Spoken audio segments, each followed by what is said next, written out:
Hello बच्चों, कैसे हो? क्या हाल चाल? बढ़िया एकदम।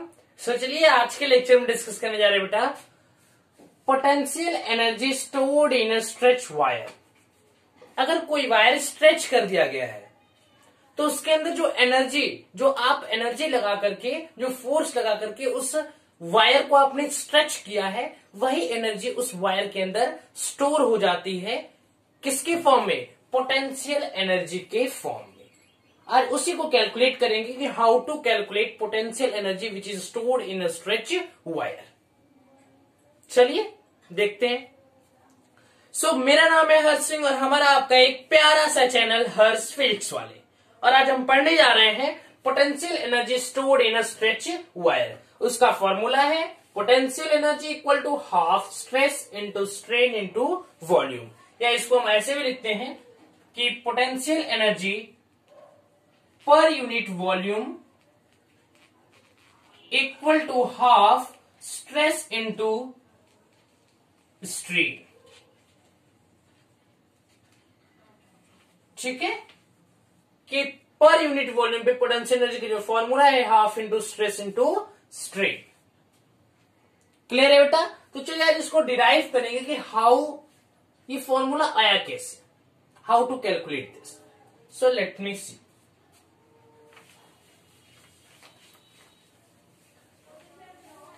हाँ, तो जिन बच्चों ने भी कॉपी किताब नहीं निकाला है, चूहा मार रहे हैं, तो जल्दी से कॉपी किताब निकाल लीजिए और नोट्स बनाते चलिए, क्योंकि कोई भी टॉपिक रिवाइज हो जाएगा इस तरह आपका और तैयार भी हो जाएगा। ठीक है बेटा? चलिए थोड़ा मार्कर को अपने इंक पिला देते हैं हम लोग। मार्कर तो इंक पी ले।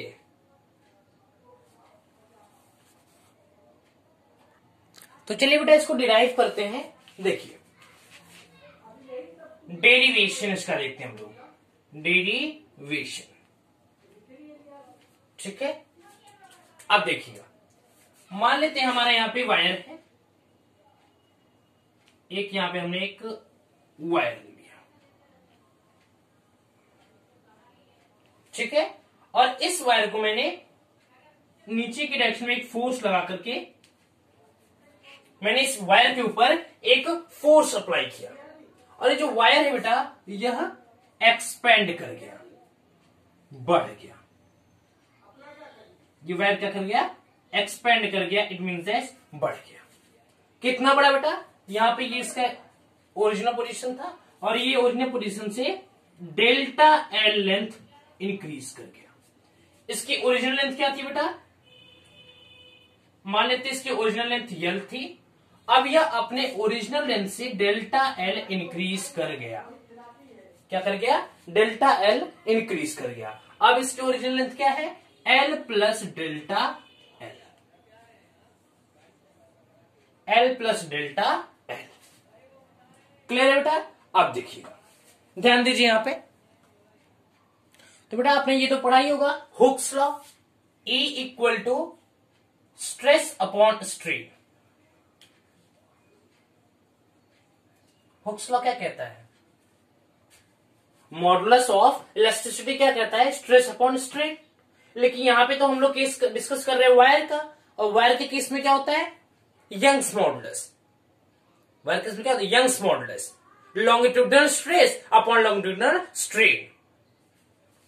तो यहां पे क्या लिखेंगे? Gamma equal to longitudinal stress upon longitudinal strain. यही होता है गामा के केस में। या इसको ये भी लिख सकते हैं, gamma equal to force upon area, stress हो गया, और original length upon change in length, ये हमारा क्या हो गया? स्ट्रेन हो गया। तो यंग्स मॉडुलस फॉर्मूला क्या है? फोर्स अपॉन एरिया और original length upon change in length. अब बेटा मान लेते बेटा इसके बीच में एक इंटरमीडिएट ले लेते हैं।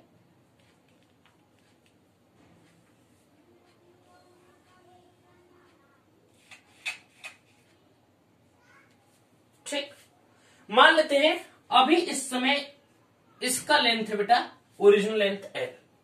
अब ये अपने ओरिजिनल लेंथ से डेल्टा इस समय भी x डिस्टेंस इंक्रीज किया। कितना डिस्टेंस था? x डिस्टेंस इंक्रीज किया। थोड़ा इसको बढ़ा देते हैं।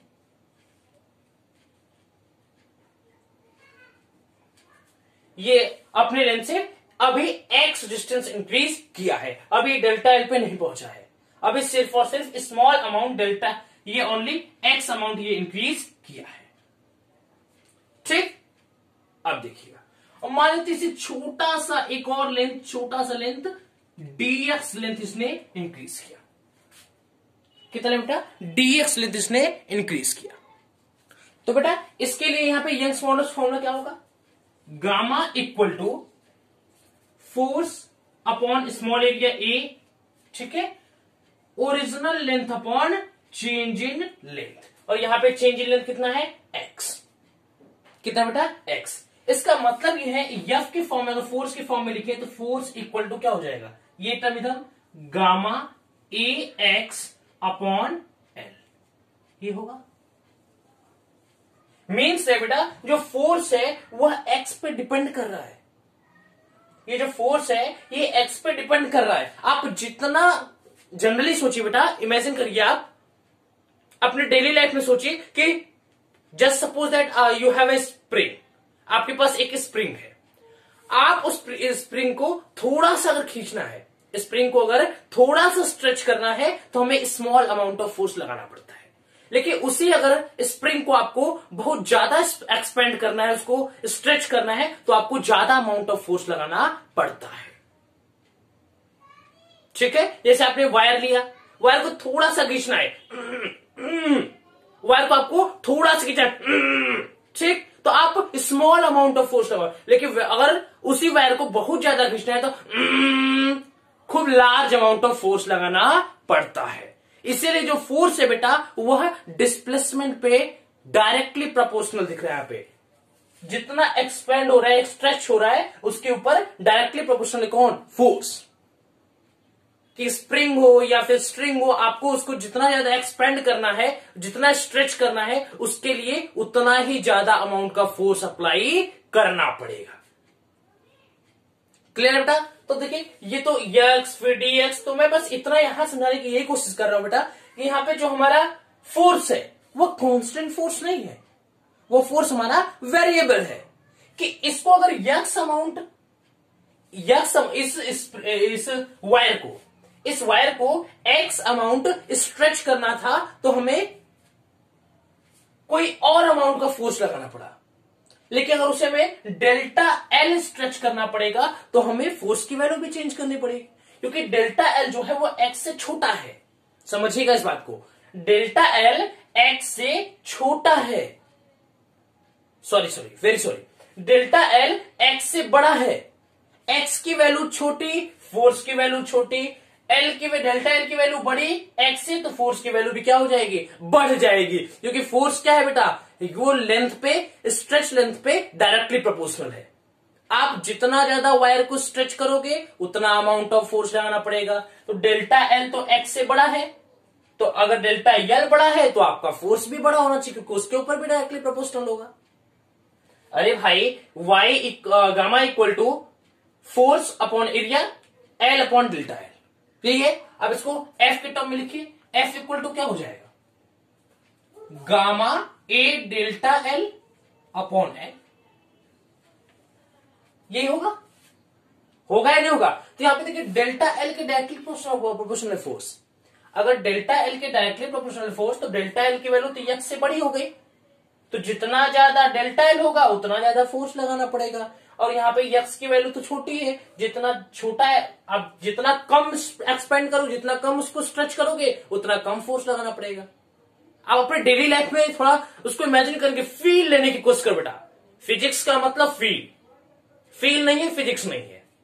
आप उसको फील लीजिए कि आप अगर अपने नॉर्मल लाइफ में देखिए, किसी अगर वायर है आपके पास, वायर को थोड़ा खींचना होता है तो आप कम फोर्स लगाते हो, उसी वायर को बहुत ज्यादा खींचना है आप लार्ज अमाउंट ऑफ फोर्स लगाते हो। ठीक है, या स्प्रिंग ले लीजिए, स्प्रिंग को थोड़ा खींचना है, मान लीजिए यहाँ पे मैंने बात दिया, स्प्रिंग को थोड़ा खींच रहा हूं तो कम फोर्स लगा, उसे ज्यादा खींचना तो ज्यादा खींचना पड़ता है, ज्यादा फोर्स लगाना पड़ता है। तो यही बात बता रहा है कि फोर्स जो होता है हुआ डिस्प्लेसमेंट पे डायरेक्टली प्रोपोर्शनल होता है। जितना ज्यादा एक्सपेंड करना है, स्ट्रेच करना है, उतना ज्यादा फोर्स लगाना पड़ेगा। मतलब कि अगर 2 सेंटीमीटर आपको स्ट्रेच करना है और 10 सेंटीमीटर स्ट्रेच करना है तो फोर्स डायरेक्टली प्रोपोर्शनल।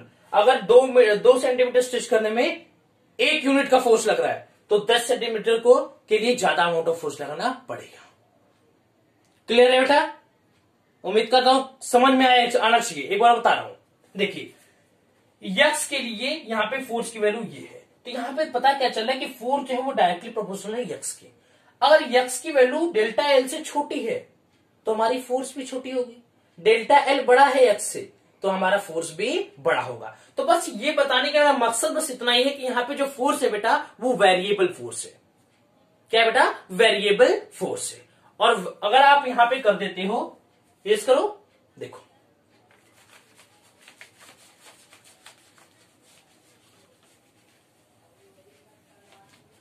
देखो बेटा, अगर यहां पे आप कर देते हो कि वर्क डन ही तो पोटेंशियल एनर्जी होता है। वर्क डन इक्वल टू जितना आपने वर्क किया वही वर्क पोटेंशियल एनर्जी के फॉर्म में वायर के अंदर स्टोर हो गया। तो work done equal to force into displacement. आपने ये कर दिया, ये तो गलत हो जाएगा। आपने तो सिर्फ डेल्टा एल के लिए लिया, इसके बीच में यक्स डीएक्स ये भी तो बने होंगे, तो इसके लिए फोर्स क्या है? अलग अलग है। अगर यहां पे तो वेरिएबल फोर्स का तो हम लोग ऐसे वर्क डन निकालते नहीं है। आप 11th में आ गए, लास्ट चैप्टर वगैरह पढ़ रहे हो, इलेक्ट्रिसिटी के ऊपर सेकंड पार्ट के ऊपर आ गए, आपको इतना पता ही होगा कि वर्क डन हम लोग कैसे निकालते हैं वेरिएबल फोर्स का। Work done equal to integration of F dot DX. F dot D, दोनों साइड हम लोग इंटीग्रेट करके वेरिएबल फोर्स का वर्क डन निकालते हैं। क्लियर है? तो हमें बस इतना ही आपको समझाने की कोशिश है कि यहाँ पे जो हमारा फोर्स है बेटा वो वेरिएबल है। एक्स के लिए कोई और फोर्स अप्लाई हो रही है और डेल्टा एल के लिए कोई और फोर्स अप्लाई हो रही है। मतलब जितना ज्यादा लेंथ बढ़ाते चले जाओगे और फोर्स की वैल्यू उतना ही आपको बढ़ानी पड़ेगी। क्लियर है बेटा? यहां तक किसी कोई डाउट? आप ध्यान दीजिएगा थोड़ा सा। अब देखिए बेटा, यहां पे ध्यान दीजिएगा, इरेज करो।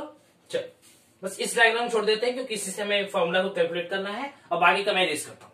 करें 1 2 3। चल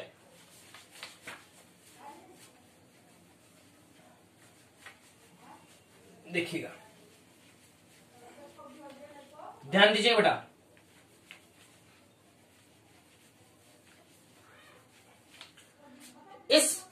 इसको हम लोग डिफरेंशियल की फॉर्म लिखते हैं, D W small work done equal to F dot DX लिख सकते हैं ऐसे। अब देखिए बेटा, यहां पे हमारे एफ की वैल्यू क्या है? Gamma A X upon L. Gamma A X upon L. Gamma हमारा क्या है? क्या बेटा? Young's modulus. ए क्या है? एरिया। एक्स क्या है? जितना अमाउंट ऑफ स्ट्रेचिंग है। और एल क्या है? हमारा ओरिजिनल लेंथ है। तो ये आप पुट कर दीजिए, इसको इक्वेशन नंबर फर्स्ट मान लो। Putting the value of F from equation number first. From equation first, ठीक है? देखिए, तो D W equal to force के लिए क्या होगा? Gamma A X upon L, और ये हमारा हो गया डीएक्स। इसी को हमें इंटीग्रेट करना है। कहां से कहां तक इंटीग्रेट होगा बेटा? डेल्टा एल से 0 तक। 0 से डेल्टा है, 0 से डेल्टा है। क्यों? क्योंकि हमें 0 से इक्विलिब्रियम पॉइंट से लेकर के डेल्टा एल तक हमें स्ट्रेचिंग करनी है। ठीक, आप ध्यान दीजिएगा। इरेज करता हूं इससे, देखिएगा। इरेज कर दो 1 2 3 1 2 3। चल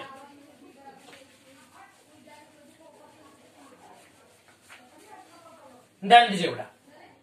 अब देखिए, ये हमारा क्या हो जाएगा बेटा? डी डब्ल्यू इक्वल टू, जैसे डायरेक्ट वर्क डन लिख देते हैं अभी, ठीक है? टोटल वर्क डन क्या है? W. Work done equal to, अब देखिए बेटा, ये हमारा गामा क्या है? कांस्टेंट। एरिया क्या है? कांस्टेंट। लेंथ क्या है? कांस्टेंट। इसको बाहर आ देते हैं। वाई, सॉरी बेटा, गामा, बार बार वाई लिखते थे, आदत होगी है। Gamma A upon L integration delta L से 0 एक्स डीएक्स। एक्स डीएक्स का इंटीग्रेशन क्या होता है बेटा? X square by 2। क्या होता है X square by two. So देखिए यहाँ पे work done equal to gamma times A upon L X square by two. तो यहाँ पे क्या बेटा डेल्टा एल का square by two, delta L का square by L, delta L का स्क्वायर बाई एल। क्लियर बेटा? अच्छा एक्स स्क्वायर बाई टू होता है, डेल्टा एल का स्क्वायर बाई टू हो जाएगा। ठीक, एक्स डीएक्स का इंटीग्रेशन क्या होता है एक्स स्क्वायर बाई टू। तो यहां पे हमने क्या लिया डेल्टा एल का स्क्वायर बाई टू। क्लियर है? अब देखिएगा, अब हम लोग क्या करते हैं इसके टर्म में एल बाई एल से मल्टीप्लाई और डिवाइड कर देते हैं। क्या करते हैं इसको एल बाई एल से मल्टीप्लाई और डिवाइड कर देते हैं। देखिए यहाँ पे एल बाई एल। अब क्लियर बेटा? अब देखिए क्या करते हैं हम लोग, इसको ऐसे लिख सकते हैं कि work done equal to gamma times A upon L delta L upon L का होल स्क्वायर इंटू 1/2 लिख सकते हैं। इस टर्म को अंदर लाइए और इस 1/2 को बाहर करिए, लिख सकते हैं बेटा? अब देखिए, ठीक है, यहां तक किसी को डाउट? अब ध्यान दीजिएगा थोड़ा सा, अब ध्यान दीजिए बेटा, ये वाला क्या होगा, ये एक एल ऊपर हो जाएगा। ये थोड़ा गलती हो गई है, आप एल बाई एल से जब मल्टीप्लाई करोगे तो एक एल यहां पे ऊपर चला आएगा। तो एरिया इंटू लेंथ क्या होता है वॉल्यूम, क्या होता है बेटा वॉल्यूम। सो देखिए work done equal to gamma times volume, volume. अब change in length upon original length, strain, strain क्या होता है, स्ट्रेस क्या होता है फोर्स अपॉन एरिया, स्ट्रेन क्या होता है कि किसी भी मटेरियल किसी भी बॉडी के अंदर कितना चेंज आया है वो अपॉन ओरिजिनल लेंथ। ठीक है, जैसे कि मान लीजिए यहाँ पे ये एक वायर है, ठीक है, बेसिक चीजें क्लियर रखिए बेटा, ये वायर है और इस वायर को, इस वायर डेल्टा एल स्ट्रेच हो गया, मान लेते हैं इसकी ओरिजिनल जो थी वो एल थी। अब ये डेल्टा एल क्या हो गया स्ट्रेच हो गया, और डेल्टा एल स्ट्रेच होता है इसका लिए हम स्ट्रेन कर लेते हैं, strain equal to change in length upon original length. तो change in length upon original मतलब ये डेल्टा एल बाई एल क्या है स्ट्रेन, और स्ट्रेन का स्क्वायर। सो लिखते हैं वॉल्यूम इंटू स्ट्रेन का स्क्वायर इंटू 1/2 लिख सकते हैं बेटा। अब देखिएगा इस वॉल्यूम को ब्रैकेट में कर लीजिए। अब देखिए इसको लिख सकते हैं work done equal to gamma times strain का स्क्वायर। बेटा हमने अभी कैलकुलेट किया था कि गामा इक्वल टू क्या होता है stress upon strain, stress upon strain, gamma equal to longitudinal stress upon longitudinal strain होता है क्योंकि वायर का केस चल रहा है। तो gamma equal to stress upon strain, तो हम लोग स्ट्रेस की जगह क्या, स्ट्रेन की जगह क्या लिख सकते हैं, ध्यान दीजिएगा बेटा, थोड़ा सा ध्यान दीजिएगा, ध्यान दीजिए बेटा। अब इसको क्या स्ट्रेन को क्या लिख सकते हैं, स्ट्रेन इंटू स्ट्रेन दो बार लिख सकते हो, तो एक स्ट्रेन को गामा के साथ लिख सकते हैं, gamma into strain into volume into strain multiply by half. ठीक है, अब गामा टाइम्स ऑफ स्ट्रेन क्या होता है, गामा टाइम्स ऑफ स्ट्रेन क्या होता है stress, gamma into strain equal to क्या होता है स्ट्रेच। तो at the place of gamma into strain हम लोग क्या स्ट्रेस लिख सकते हैं। सो फाइनल वर्क डन क्या होगा बेटा स्ट्रेस, चाहे हाफ को पहले लिख देते हैं हम लोग, half into stress into strain, strain into volume, into volume. कैमरे में दिख रहा है सही से, एकदम अच्छे से दिख रहा है, इंटू वॉल्यूम। ठीक, अब इसको हम लोग क्या लिख सकते हैं बेटा, ऊपर इरेज करो। मैंने क्या बेटा आपको समझाया कि वर्क डन हमारा वर्क है, हमारा यहाँ पे फोर्स क्या है वेरिएबल है, और वेरिएबल वर्क डन क्या निकालते हैं एफ डॉट डी एक्स से। इसको डिफरेंशियल फॉर्म में लिखा D W equal to F dot D X. ठीक है, अब इस डी डब्ल्यू को मैंने इंटीग्रेट किया 0 से लेकर के हम लोग डेल्टा एल तक, इक्विलिब्रियम पॉइंट से लेकर के डेल्टा एल हमें एक्सपेक्ट करना था। ठीक, अब देखिए तो ये गामा ए और एल हमारा ये कांस्टेंट था, बाहर आ गया। अब ये एक्स डीएक्स से क्या होता है एक्स स्क्वायर बाई टू, तो डेल्टा एल के टर्म्स में करना delta L square by two हो गया, delta L square by to. अब इसको मैंने क्या बोला कि multiply numerator denominator by L by L, L by L से हमें दोनों ऊपर नीचे मल्टीप्लाई करना है। एल बाई एल से मल्टीप्लाई किया, ये हो गया गामा ए into L, area into length, delta L upon L का होल स्क्वायर इंटू 1/2। अब देखिए गामा एरिया इंटू लेंथ क्या होता है बेटा, वॉल्यूम।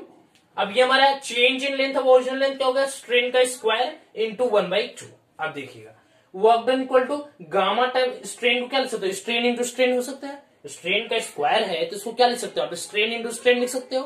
तो यही मैंने किया, गामा स्ट्रेन, एक स्ट्रेन को मैंने गामा के साथ रख दिया और एक स्ट्रेन को यहां पर रख दिया, gamma into strain into volume into strain into 1/2। ठीक है, गामा इंटू स्ट्रेन क्या होता है, गामा इंटू स्ट्रेन क्या होता है, स्ट्रेच, यहाँ पे लिख दिया 1/2 stretch into strain into volume. ऊपर से कर बेटा 1 2 3, इरेज करिए, वीडियो को पॉज करिए, लिख लीजिए 1 2 3 स्ट्रेट। चल समझ में आ रहा है बेटा, चलिए समझ में आ रहा है। देखिएगा अब इसको क्या लिख सकते हो, वर्क डन ही पोटेंशियल एनर्जी के फॉर्म में स्टोर हो जाता है, तो लिख सकते हो U equal to half into stress into strain into volume. ठीक है, या आप इसको आप ऐसे भी लिख सकते हो कि पोटेंशियल एनर्जी, इस वॉल्यूम को नीचे लाओ, per unit volume equal to half into stress into strain, ये भी सही है। ठीक है, या इससे पहले जो हमारा आया था कि potential energy equal to gamma volume strain का स्क्वायर 1/2, या इसको आप ऐसे भी लिख सकते हो, देखिएगा ऐसे potential energy equal to 1/2 gamma times of volume, gamma times of strain का स्क्वायर इंटू वॉल्यूम, ऐसे भी आप लिख सकते हो, नो प्रॉब्लम। ये तीनों फॉर्मूला एक ही है, बट मैंने आपको इसका डेरिवेशन दिखाया, प्रूफ दिखाया कि ये फॉर्मूला आता कैसे। ठीक है बेटा, बहुत सारे ऐसे क्वेश्चंस होते हैं जो आपको फॉर्मूला बेस्ड नहीं होते, उसमें कॉन्सेप्ट लगाना पड़ता है। एक चीज मैंने स्किप किया कि यहाँ पे जो आप फोर्स लगा रहे हो, एक्सपेंड कर रहे हैं, तो जनरल सी बात है बेटा कि स्प्रिंग वाले आप बहुत पहले से पढ़ते आ रहे हो, तो आप इसके ऊपर स्ट्रेच करोगे तो ये फिर से अपने ओरिजिनल लेंथ में जाना चाहेगा, और वो हमारा कौन सा फोर्स होता है, रीस्टोरिंग फोर्स। जो इसके अंदर फोर्स रिस्टोर हो जाती है, इसको खींचने की वजह से इसके पार्टिकल्स के अंदर एक रिस्टोरिंग फोर्स प्रोड्यूस हो जाती है, जो कि फिर से खींच करके उसको ओरिजिनल पोजीशन पे लाना चाहती है। ऐसी हर एक बातें आप सिंपल हार्मोनिक मोशन के ऊपर भी डिस्कस करोगे, वहां पे भी स्प्रिंग के अंदर बहुत सारे केसेस, लॉन्गिट्यूडिनल, हॉरिजॉन्टल, मतलब कि हर एक इंक्लाइन प्लेन वगैरह हर एक चीजों पे केसेस पे हम डिस्कस करेंगे, तो वहां पे अच्छे से, या आपको वर्क एनर्जी पावर वाले चैप्टर्स में भी अच्छे से पढ़ाए गए होंगे। लेकिन हम यहाँ पे डिस्कस किए कि ये फॉर्मूला आता कैसे है, और इसके डेरिवेशंस के ऊपर मैंने डिस्कस किया। क्लियर बेटा, अब थोड़ा सा देखिएगा, ध्यान दीजिएगा। अब देखिए बेटा, इसको एक और तरीके से मैं आपको जबरदस्त प्रूफ करके दिखाता हूं, इजी मेथड है, और इसको हम लोग कंपेयर करते हैं स्प्रिंग के केस से बेटा। किसके केस से, स्प्रिंग के केस से हम इसको आपको कन्वर्ट करके दिखाते हैं, कंपेयर करा करके। उसके केस में भी आप इसको अगर एक स्प्रिंग मान करके भी चलोगे तब भी सिचुएशन सेम होगा। देखिए चल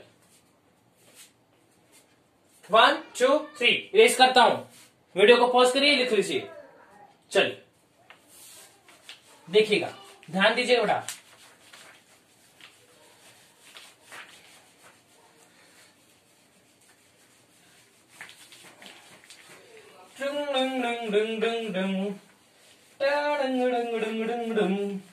स्टार्ट करेंगे हम लोग आज स्प्रिंग के केसेस से। स्प्रिंग स्ट्रिंग लग भी रहा है सेम सर, हो सकता है, चलो देखते हैं बेटा होगा कि नहीं होगा। ठीक, मान लीजिए बहुत सुंदर स्प्रिंग नहीं, लेकिन मान लीजिए हमारा स्प्रिंग है, आपने इस स्प्रिंग को, ठीक, आपने इस स्प्रिंग को डेल्टा एल स्ट्रेच किया, और ये मान लीजिए हमारा स्ट्रिंग है।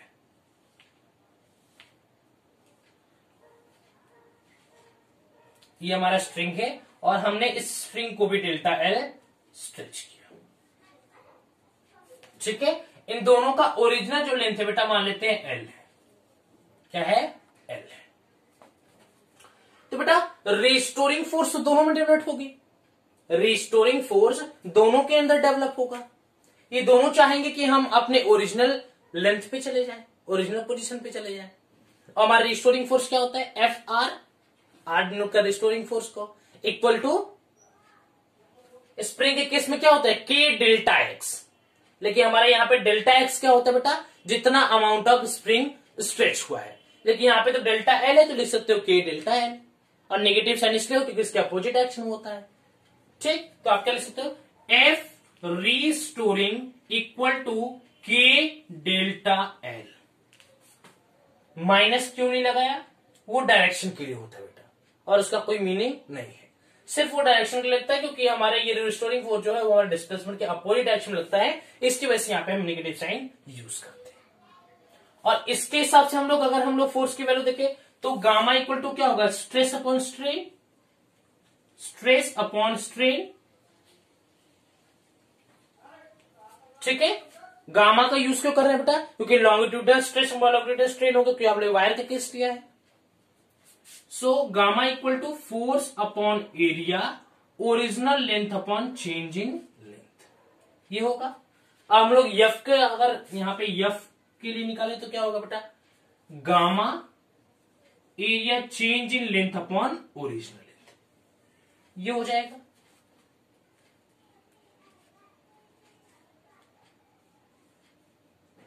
अब हम लोग क्या करते हैं? अब हम लोग क्या करते हैं कि इसको इसके इक्वल रखते हैं, इसको इसके इक्वल रख करके देखते हैं क्या आता है। चलो देखिए, क्योंकि बेटा ये दोनों केस सेम है, ये दोनों केस सेम है। आप इसके अंदर भी रिस्टोरिंग फोर्स डेवलप हो रहा है, इसके अंदर भी रिस्टोरिंग डेवलप हो रहा है। ठीक है, बट यहां पे बस फोर्स, दोनों के अंदर फोर्स डेवलप हो रहा है, इन दोनों फोर्स को हम लोग इक्वल रख सकते हैं। रख के दिखाएं, चलिए। F R K delta L equal to gamma times of A delta L upon L. Delta L से डेल्टा एल मर गया, तो के की वैल्यू क्या है बेटा? Gamma times of A upon original length L. अब आपको क्या करना है बेटा? के की जगह पे gamma times of A upon L को पुट कर देना है, बस मिल जाएगा। देखिए इरेज करें, वीडियो को पॉज करिए, लिखिए, इरेज करें। 1 2 3 start.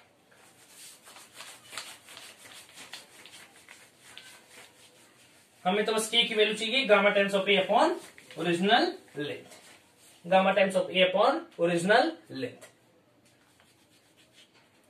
F equal to, sorry बेटा, K equal to gamma times of A upon original length, ये फॉर्मूला था। अब देखिए, अगर हम लोग स्प्रिंग की बात करें बेटा, तो वहां पे हमारा क्या फॉर्मूला होगा? हाफ के इंटू डेल्टा एल का स्क्वायर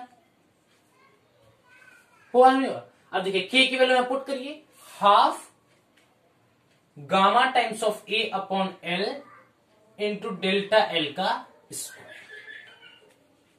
क्लियर है बेटा? अब देखिए, ध्यान दीजिएगा यहां पे, अगर हम लोग इसको L बाई एल से मल्टीप्लाई करें तो क्या होगा बेटा? 1/2 ए इंटू एल, ए इंटू एल, ठीक है, डेल्टा एल अपॉन एल का होल स्क्वायर। ठीक है, और ये हमारा होल स्क्वायर। ठीक है बेटा, अब ध्यान दीजिएगा थोड़ा सा, देखिएगा बेटा।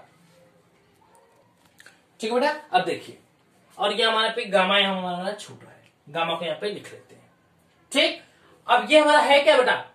मैंने ऊपर लिखा नहीं, इतना तो आपको पता ही होगा, energy stored in a stretch spring. Spring के किस से कंपेयर कर रहे हैं? लिख दो। चलो, energy stored in stretched spring। ठीक है, हैंडराइटिंग थोड़ी गंदी है लेकिन समझ में आना चाहिए। ठीक है ना? अब देखिए बेटा, यहां पे क्या लिख सकते हो? 1/2 एरिया इंटू लेंथ क्या होता है? Volume. So gamma times of volume, और ये हमारा change in length upon original length. Strain, strain यही तो होता है, change in length upon original length, तो स्ट्रेन का स्क्वायर, स्ट्रेन का स्क्वायर। ठीक, यही तो हमारा फॉर्मूला था। क्या था बेटा? यही तो हमारा फॉर्मूला था। ठीक, आप इसको ऐसे भी लिख सकते हो, 1/2 gamma times of strain into volume into strain.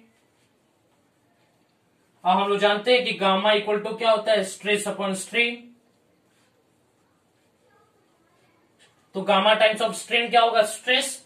सो आप लिख सकते हो 1/2 stress into volume into strain.